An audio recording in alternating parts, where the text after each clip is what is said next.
ដើម្បីឲ្យដំណាំស្វាយចន្ទីចេញត្រួយផ្កាបានលឿនដោយជំរុះស្លឹកចាស់ចោលគឺជាចំណុចសំខាន់ចំណេញពេលវេលាសម្រាប់ស្វាយចន្ទីអាយុ7ដល់9ឆ្នាំប្រើថ្នាំចន្ទីស្វាយ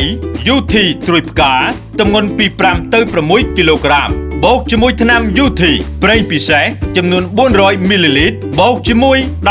13046ទម្ងន់4គីឡូក្រាមហើយលាយជាមួយទឹក1000លីត្រសម្រាប់ស្វាយចន្ទីអាយុ10ឆ្នាំឡើងទៅប្រើថ្នាំចន្ទីស្វាយ UT ត្រួយផ្កាទម្ងន់ពី6ទៅ7គីឡូក្រាមបូកជាមួយថ្នាំ UT ប្រេងពិសេសចំនួន400មីលីលីត្របូកជាមួយ